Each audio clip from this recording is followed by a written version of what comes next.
युटेरसची जेव्हा आपण रचना पाहतो तर त्याच्यामध्ये वेगवेगळ्या पार्ट्सचा वेगवेगळा रोल आहे. जसं की आपण म्हणतो की ट्यूब्स पेटंट आहेत का, ओव्हरीज चांगल्या काम करता आहेत का, हे आपण बघणं.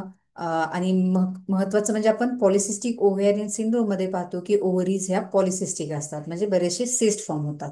तर ओव्ह्युलेशन होणं म्हणजे स्त्रीबीज फुटून बाहेर पडणं ही एक महत्वाची स्टेप असते.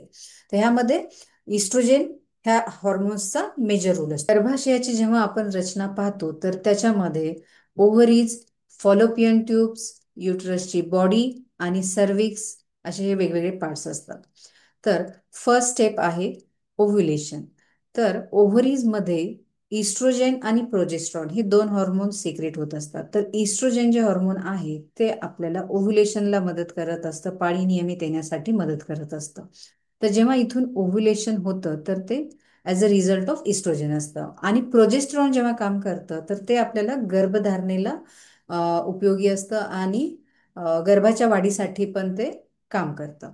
तर जेव्हा इथून स्त्रीबीज फुटून बाहेर पडतं तर ते ओव्हम हे फॉलोपियन ट्यूब मधून गर्भाशयाच्या आत घेतलं जातं. आणि ॲट द सेम टाइम जेव्हा आपल्याला शुक्राणू इथे अवेलेबल असतील आफ्टर कॉन्टॅक्ट सर्विक्स जे पिशवीचं तोंड म्हणतो तिथून ते आत एंटर करून इथे युनाईट होतात ओव्हम आणि स्पर्म, आणि इथे एम्बेड होऊन रुजायला सुरुवात होते. तर हा ओव्हम आणि स्पर्म मिळून जो एम्ब्रिओ फॉर्म होतो तो इथे एम्बेड व्हायला मदत होत असते. ही युट्रसची बॉडी आहे की जिथे गर्भाशय म्हणजे गर्भवाढीसाठीचं जे मीडियम म्हणून काम करतं. तो ओव्हरीज मध्ये दोन हॉर्मोन्स मेनली आपल्याला सपोर्टिव्ह असतात. त्यामध्ये असतं इस्ट्रोजन जे की ओव्ह्युलेशनच्या प्रक्रियेमध्ये मदत करतं, आणि दुसरं आहे की प्रोजेस्टेरॉन की जे आपल्याला गर्भधारणेसाठी आणि गर्भाच्या वाढीसाठी पण मदत करत असतं. तर मध्ये दोन हॉर्मोन्स मेन इस्ट्रोजेन हे आपल्या बोन हेल्थसाठी आणि स्किन हेल्थसाठी पण उपयोगी आहे, आणि प्रोजेस्ट्रॉन हे गर्भाच्या वाढीसाठी आणि गर्भधारणेसाठी उपयोगी असं हॉर्मोन आहे. त्याचसोबत काही अंशात टेस्टेस्टेरॉन हे पण हॉर्मोन ओव्हरीज मधनं सिक्रेट होतं. तर अशा रीतीने आपण ओव्हरीजला म्हणू शकतो की फिमेलची जी स्ट्रेंथ आहे, बोन स्ट्रेंथ, मसल स्ट्रेंथ, ह्यासाठी टेस्टेस्ट्रॉन सारखं पण हॉर्मोन आपल्याला उपयोगी ठरतं.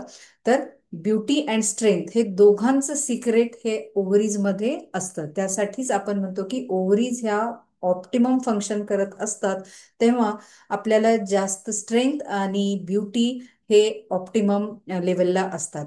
जेव्हा हा ओव्हॅरियन रिझर्व कमी होतो तर बोन हेल्थ पण थोडीशी रिड्यूस होते, आणि at the same time beauty पण थोडीशी अफेक्ट व्हायला लागते. तर त्यासाठीच आपल्याला after the age of 40 weight strengthening exercises जे की आपल्याला बोन हेल्थला इम्प्रूव्ह करतील, आणि स्किन हेल्थ इम्प्रूव्ह होण्यासाठी आपल्याला काही स्किन केअरची पण मदत होऊ शकते.